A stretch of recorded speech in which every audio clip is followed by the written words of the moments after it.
O meu boa noite a todos, né? E dizer da alegria de estar de volta nesse palco, depois de muito tempo. Passei por várias dificuldades de saúde, mas agora, graças a Deus, aos amigos e mentores espirituais, estamos aí firmes, né? A gente costuma dizer firme, igual prego na areia.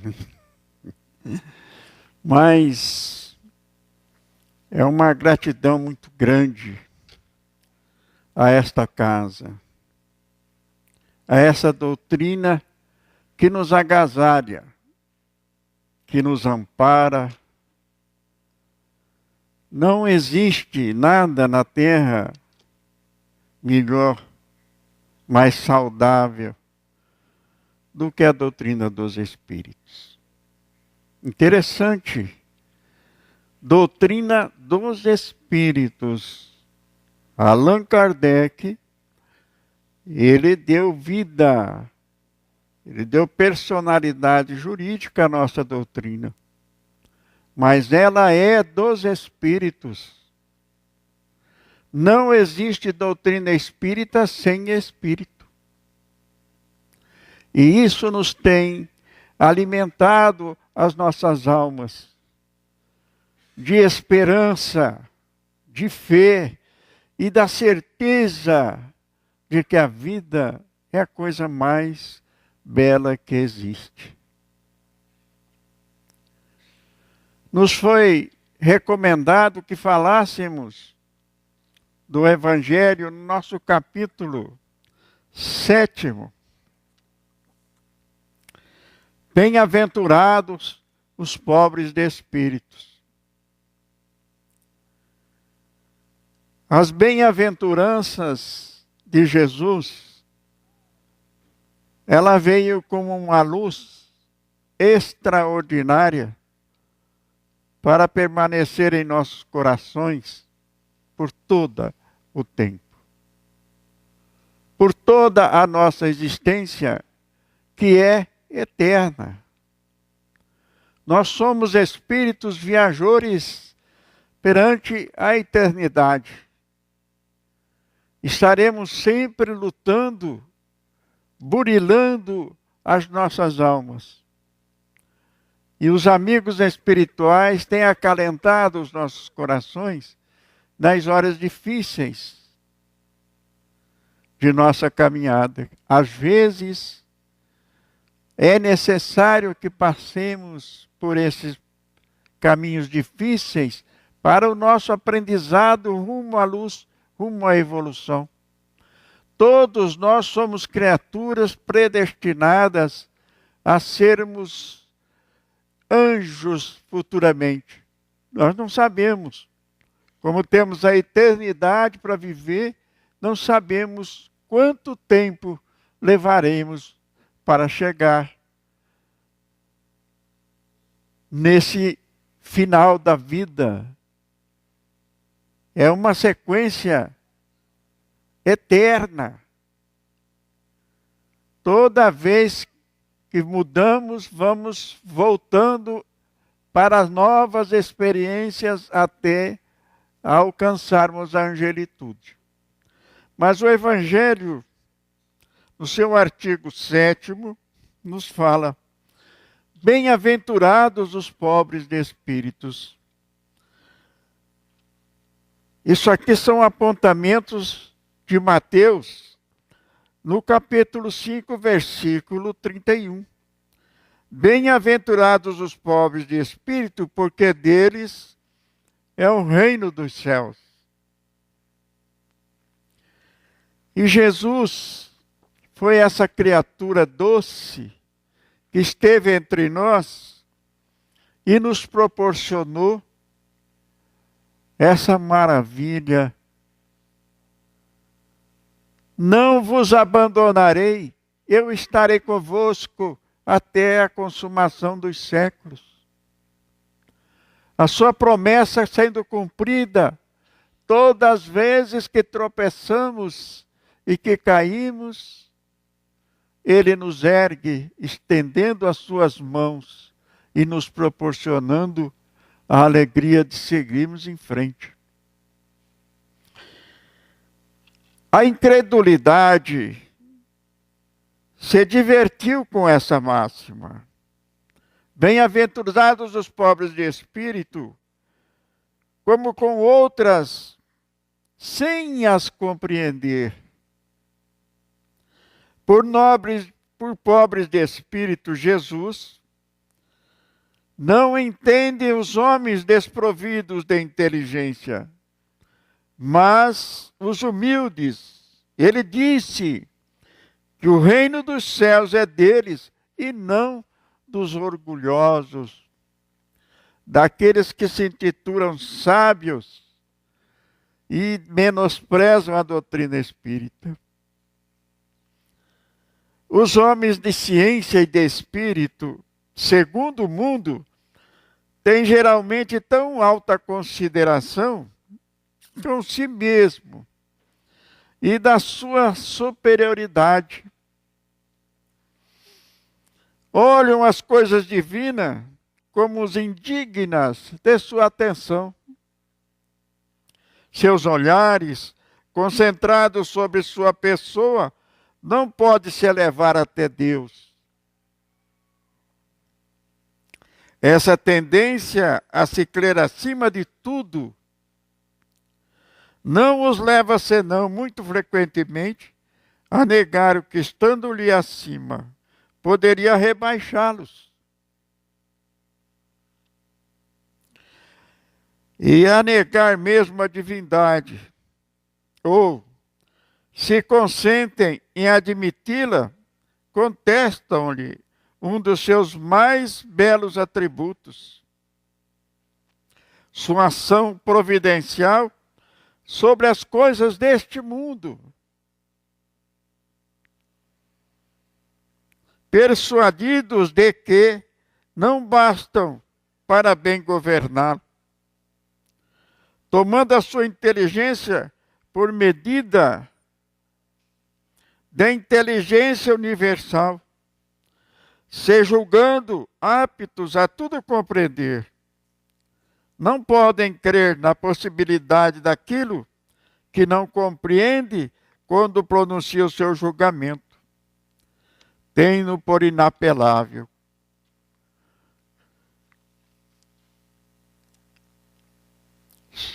Se recusam a admitir o mundo invisível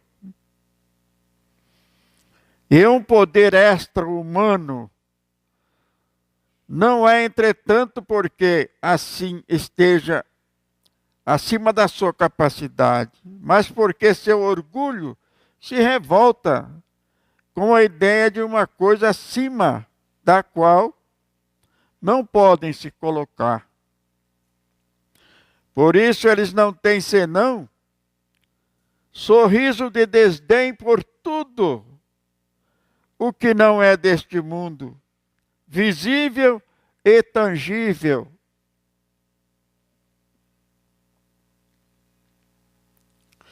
Ele se atribui muito de espírito e de ciência para crerem nessas coisas. Segundo eles, boa para as pessoas simples, tendo aqueles que as levam a sério por pobre de espírito. Em dizendo o reino dos céus é para os simples, Jesus quer dizer que ninguém dele admitido sem a simplicidade de coração e a humildade de espírito, que o ignorante que possui essas qualidades será preterido ao sábio que crê mais em si do que em Deus. Em todas as circunstâncias, ele coloca a humildade no plano das virtudes que nos aproxima de Deus, e o orgulho entre os vícios que nos distanciam dele. E isso por uma razão muito natural. de vez que a humildade é um ato de submissão a Deus, enquanto que o orgulho é uma revolta contra Ele. Mais vale, pois, para a felicidade do homem, ser pobre de espírito, no sentido do mundo, e rico em qualidades morais. E ainda, seguindo esse roteiro do capítulo 7, todo aquele que se eleva será rebaixado. Nesse mesmo tempo, os discípulos se aproximaram de Jesus e lhe disseram: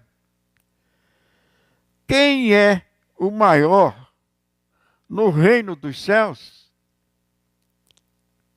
Jesus, tendo chamado uma criança, colocou-a no meio deles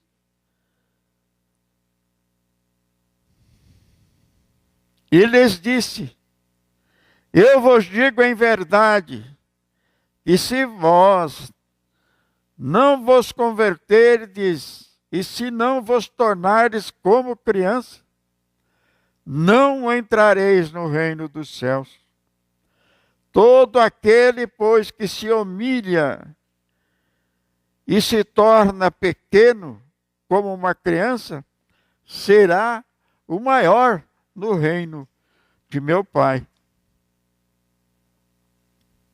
E todo aquele que recebe em meu nome uma criança, tal qual como acabo de dizer, é a mim que recebe.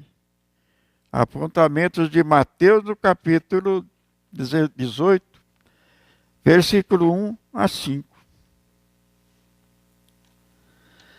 Então a mãe dos filhos de Zebedeu se aproximou com seus 2 filhos e o adorou, testemunhando-lhes que queria perguntar-lhes alguma coisa. Ele lhes disse: que quereis? Ordenai, disse-lhe ela, que meus 2 filhos que aqui estão tenham assento em vosso reino, um à vossa direita e outro à vossa esquerda. Mas Jesus lhe respondeu: vós não sabeis o que pedis. Podeis beber o cálice que eu vou beber? Eles lhe disseram: nós o podemos. Ele lhe responde: é verdade que bebereis o cálice que eu vou beber.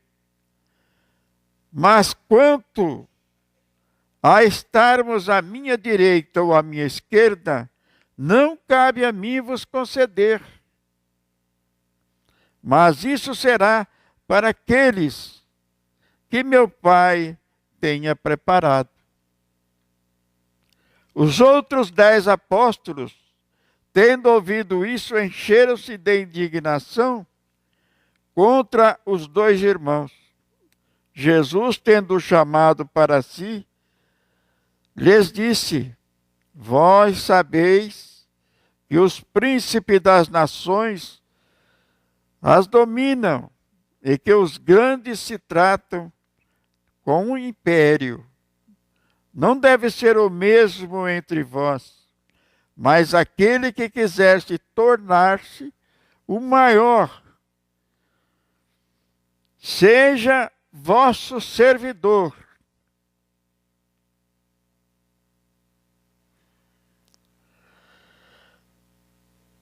Portanto, aquele que quiser ser o primeiro dentre vós, seja vosso escravo. Como o Filho do Homem não veio para ser servido, mas para servir e dar a sua vida pela retenção de outros. Apontamentos de Mateus, no capítulo 20, item 20 a 28. Quando fordes convidado, outra coisa interessante que Jesus coloca aqui. Quando fordes convidados para bodas, para uma festa, não torneis dele o primeiro lugar,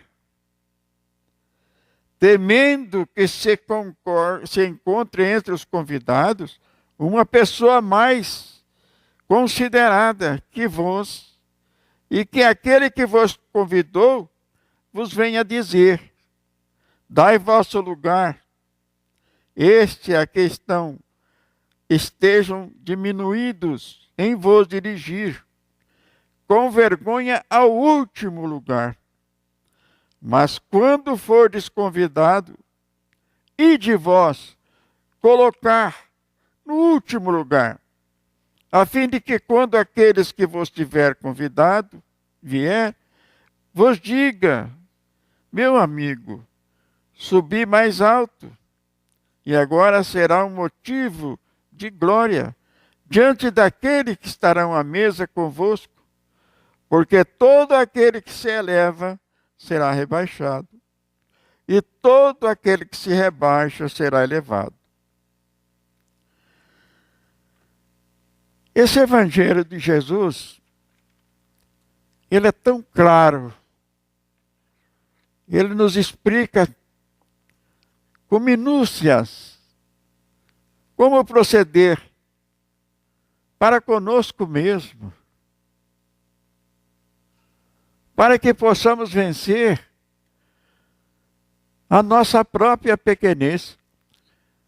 Porque a doutrina dos Espíritos diz assim: conhece-se o espírita pela força de vontade que ele tem de se melhorar aos poucos. A evolução não dá saltos, ela é lenta, mas ela é inexorável. Ela não para. Agora vem aqui, mistério ocultos aos sábios e os prudentes. Então Jesus disse essas palavras: eu vos rendo glória, meu Pai, Senhor do céu e da terra, por haverdes ocultado essas coisas aos sábios e aos prudentes, e por haver revelado aos simples e aos pequenos. O poder de Jesus, ele brilha nas pequenas como nas grandes coisas. Ele não coloca a luz sobre alguém, uma vez que a derrama em abundância por toda parte. Cego, pois, aqueles que não a veem. Deus não quer desabrir os olhos à força, uma vez que lhe apraz tê-los fechados. Sua vez virá, mas é preciso primeiro que sintam as angústias das trevas e recomecem Deus e não o acaso na mão que atinge seu orgulho. Ele emprega para vencer a incredulidade os meios que lhe convém. Sendo os indivíduos, não cabe aos incrédulos prescrever-lhe o que deve fazer e dizer-lhes: se queres me convencer, é preciso que para isso escolher esta ou aquela maneira, tal momento antes que o outro, porque esse momento está na minha conveniência. Que os incrédulos não se espantem, se Deus e os espíritos que são agentes de sua vontade não se submete às suas exigências. E se pergunte o que diziam se o último de seus servidores quisesse se impor a Deus. Deus impõe suas condições e não se sujeita às deles. Escuta com bondade aqueles que se dirigem com humildade e não aqueles que se creem mais do que ele. Porque é incrível, meus irmãos, né? Que o ser humano, ele tenha essa dificuldade, lutando contra a sua própria pequenez, nos proporcionando sempre a alegria de servir. Servir o nosso próximo, estender a nossa mão, porque não é assim que o Pai age conosco. O Pai nos ama e mandou o seu Filho vir à nossa presença para estender as suas mãos e nos erguer do charco onde estávamos. O mundo espiritual é um mundo verdadeiro, de que me cabe vencer,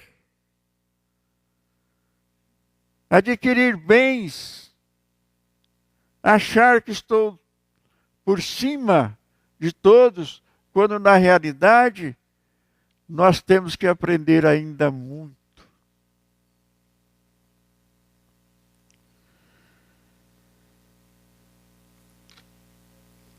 A doutrina dos Espíritos, ela nos proporciona a alegria de saber que nós estamos no caminho exato, necessário ao nosso aprendizado. Ela nos mostra a nossa pequenez e ilumina os nossos caminhos para que a gente aprenda a caminhar com os próprios passos, rumo ao nosso crescimento interior, rumo à luz que todos nós trazemos embutida no coração. Se todos somos uma família, se todos nós que frequentamos essa casa abençoada, casa de José Xavier, né? Casa dos Espíritos Amigos, José Xavier, irmão carnal de Chico Xavier, o irmão mais velho, que ajudava o Chico nas suas tarefas. E quando ele passou uma fase difícil da sua vida, ele teve um AVC. E o projeto da sua vida era permanecer naquele estado de inconsciência 5 longos anos. Graças à intervenção de Chico Xavier, para com Emmanuel, rogou a ele que pedisse ao Pai que aliviasse essa prova tão difícil. Então lhe foi concedida, né, a oportunidade dele fazer a sua passagem. E o Chico Xavier, quando ele fez a passagem, ele foi obrigado a ficar com a sua cunhada, os filhos, e cuidar deles, como se fosse, na realidade, a sua família. Durante muitos anos, em Pedro Leopoldo, ele levou a palavra de Jesus às criaturas, através da sua psicografia ímpar. Francisco Cândido Xavier só teve o curso primário e conseguiu a proeza de psicografar 400 e tantas obras. 470, 80 livros. Já pensaram em escrever, algum de vocês, um livro somente? Um único livro. Então veja bem a dedicação de Chico Xavier para a doutrina dos Espíritos, para Jesus. Caminhando com fé, com confiança. A doutrina dos Espíritos é uma doutrina consoladora. E eu posso testemunhar isso. Agradecer esse coral, que agora há pouco fez uma homenagem à minha companheira.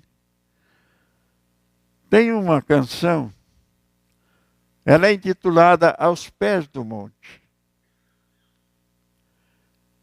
Quando eu ouvi pela primeira vez essa canção, eu me emocionei. Fazia poucos meses que a minha senhora tinha feito a passagem para o mundo melhor, mundo superior. E eu estava onde está a Neila ali, sentado ali, ouvindo cantar essa música. E eu disse assim para ela: Ana, a única coisa que eu posso te oferecer agora, além do meu amor eterno, é essa música. Espero que você goste. Tempos depois, uma das suas cartas, ela confessou que adorou essa música. Então essa música, toda vez que eu a ouço, eu me emociono.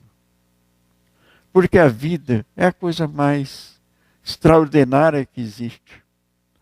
Mas eu quero agora, bater um papo diferente. Eu quero comentar com os nossos irmãos, porque a vida é experiência.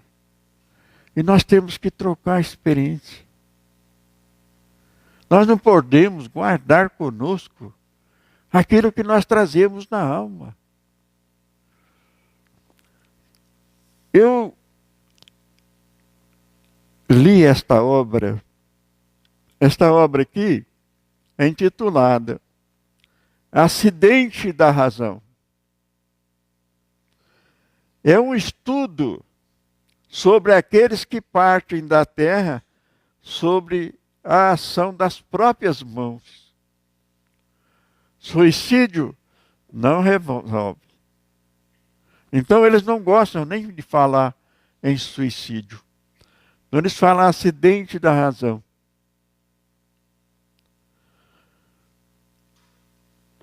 Nós tivemos em Três Lagoas fatos que mexem com o coração da gente.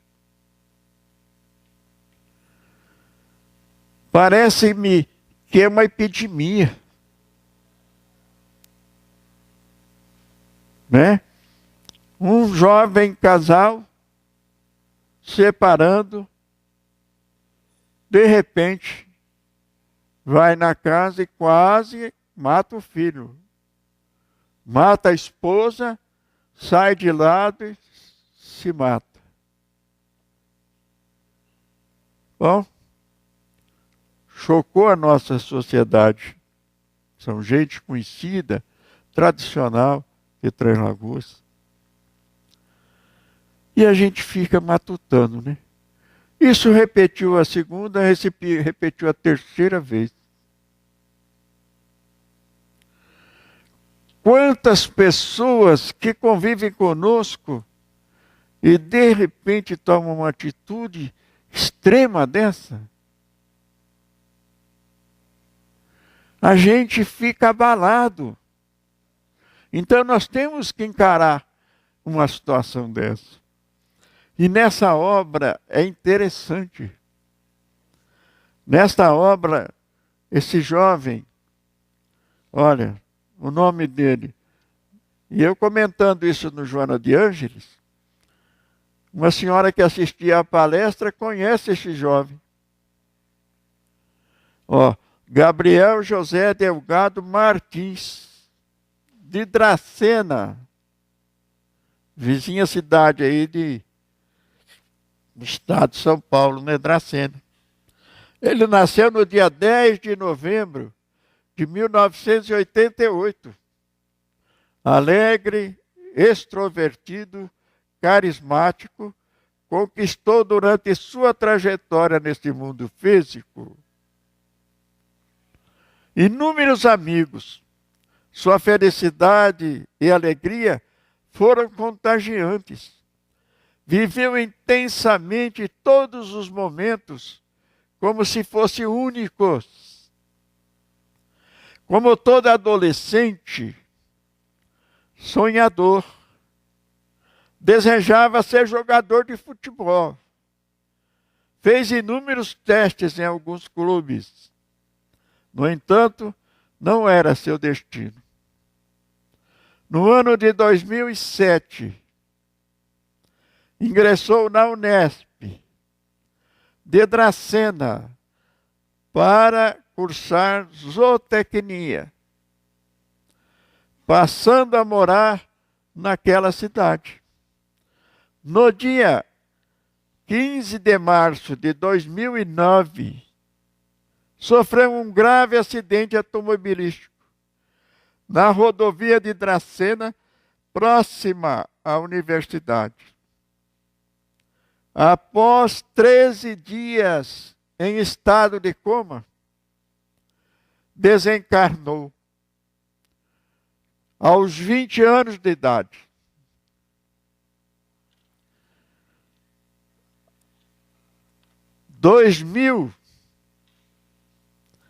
Em 2009 veio a desencarnar. 2007 entrou na faculdade. Esse médium que recebeu essa obra chama Newton César Stuck. Já estou agilizando para que ele esteja conosco. Vale a pena conhecê-lo. No dia que eu lá estive, em Neves Paulista, acompanhando um casal que perdera seus filhos afogados, os filhos com 13 meses de idade, um descuido, a piscina toda cercada, toda protegida. Num segundo, os 2 filhos morreram. Não fizeram o mínimo barulho, não se debateram, nada. Eles ficaram impressionados. E eles, desesperados, foram à procura desse jovem. E lá receberam várias cartas consoladoras. E ele me procurava, questionava, porque ele não era espírita. Mostrava as cartas, ia para mim as cartas dos meninos. Como pode vazar uma criança de 1 ano e 3 meses? Falo para ele, não, filho, criança era o corpo físico. O espírito é vivido há muitos anos. O espírito é eterno. Então eles podem e devem estar comunicando, sim. Eu queria que você fosse com a gente. Eu queria tirar minhas dúvidas. E eu, pela primeira vez, falei, eu vou com vocês. Nós estamos indo lá sábado. Era uma quinta-feira. Eu falei, então eu vou com vocês. Tomei a decisão assim, repentina de ir, porque eu queria conhecer. Saber se ele não estava sendo iludido, porque a mediunidade também tem as suas dificuldades. Não é? É preciso passar pelo crivo da razão tudo que venha do mundo espiritual. Kardec nos diz, é preferível rejeitar 10 verdades do que aceitar uma mentira. Lá chegando, conheci o médium. Tive a oportunidade de conversar com ele. Era um sábado. Ele começou a psicografar às 6 horas da tarde. Na mesa, junto com ele, tinha 3 auxiliares. Ele não levantou uma única vez para tomar água ou para descansar. Os 3 que estavam ajudando-o revezavam para levantar, andar, sair, passear. Ele psicografou das 6 horas da tarde a 10 minutos para meia-noite. Recebeu 44 mensagens do mundo espiritual. E eu fui agraciado com uma 16ª carta de minha esposa. Então veja bem, não tenho que duvidar. Não tenho que duvidar. Ele tinha dito que os meninos ainda se encontravam em casa dele, porque eles voltariam. A espiritualidade não quis tirá-los de dentro do seu lar, porque eles retornariam. Hoje, a mãe com 41 anos de idade, já está para ganhar o nenê. O primeiro dos gêmeos, Guilherme, de retorno à vida maior. A vida espiritual. Da vida espiritual para a vida física. E só não vieram os 2, porque a saúde da mãe seria comprometida. Agora, esses dias, quando retornou lá, ele falou assim, olha, 3 a 4 meses depois do Guilherme vem outro. Agora, como duvidar das coisas de Deus? Essa doutrina é uma bênção em nossas vidas. Quantas pessoas estão aí perambulando pelas ruas, à míngua, sem que aqueça o nosso coração de estender a mão e ajudar aquele que passa por provas difíceis. Nesta obra que eu recomendo para vocês, tem aqui o que eu quero ler para vocês, uma oração de Bezerra de Menezes. Bezerra de Menezes dá assistência. Lá tem um lar para atender as pessoas drogadas, as pessoas que partem pelo engano do acidente da razão, aqueles que se estão suicidando. É amparado lá, pelo lar de Jesus. Aqui na nossa casa, nós temos um hospital psiquiátrico para atender drogado e criaturas nessas condições. Filhos da Esperança é o nome do nosso hospital aqui. E lá é Filhos de Jesus. Então nós estamos aí, eu estou recomendando a vocês, leiam esta obra. Ela é interessante, é atualíssima. Tem uma prece aqui que o Dr. Bezerra faz e a gente quer encerrar o nosso bate-papo com essa prece do Dr. Bezerra. Senhor, estamos aqui reunidos e rogamos por suas bênçãos, para que a nossa mídia e conversa seja de proveito para aqueles que se interessam por seu próximo. Abençoe, Senhor, nossos lábios, para que cada palavra pronunciada cumpra o seu papel de esclarecer.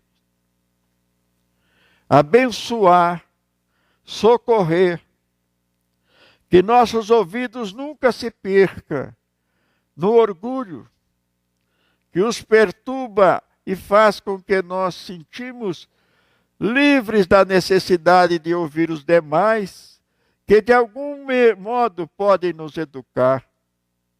Que os nossos olhos nunca se percam na falsa claridade da lisonja e deixe de enxergar aquilo que realmente somos em detrimento do nosso progresso moral. Senhor, que nossas mãos cumpram o seu ministério de acalentar, de acariciar, trabalhar em favor dos mais necessitados. Vós nos destes 2 mãos, a fim de que pudéssemos servir mais do que receber. Queremos ser úteis, meu Senhor, e nesta noite magnífica nos reunimos como seus pequeninos e miseráveis filhos que necessitam do seu amor, para seguirmos em frente. Senhor, coloque sobre nós a luz do seu afeto, faça-nos sentir o quanto é bom ajudarmos-nos uns aos outros. Permita enxerguemos os próprios defeitos e assim, de algum modo, possamos nos melhorar. Que possamos aprender a aproveitar todas as oportunidades que o Senhor nos dá para sermos felizes e prósperos. Agradeço-lhe por tudo, Senhor, e que possamos seguir amando e servindo em seu nome, a fim de que possamos encontrar a própria paz.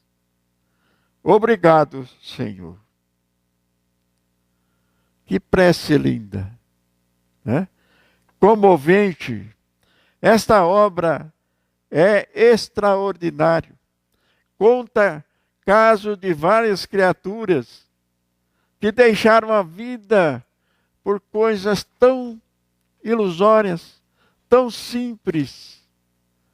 Puxa vida, Deus nos deu esse corpo, a bênção do caminhar seguro, de visarmos aqui, não é? Nesta casa, quantos irmãos dispostos a dar as mãos, caminhar juntos, a nos reerguer quando caímos.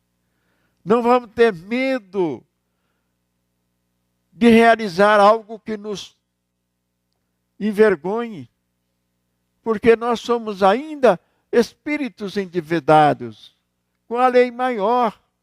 Estamos tendo a oportunidade extraordinária de conhecer a verdade, e a verdade nos libertará. Que Jesus nos ampare, nos proteja, proteja nossos familiares e todos aqueles que caminham conosco, abençoando essa pátria querida, esse mundo espiritual que está aí à nossa espera. Todos nós um dia vamos atravessar os umbrais da vida maior. Não vamos temer. Deus é o maior pastor, nada me faltará. Ainda que eu ande, pelos vales das trevas e da morte, o Senhor é meu pastor. Nada me impedirá de seguir os passos de Jesus.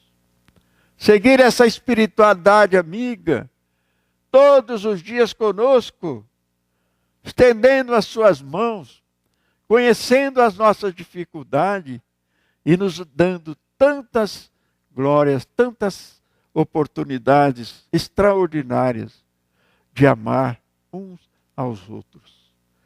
Que Jesus nos ilumine, nos guarde e nos proporcione a alegria de servir.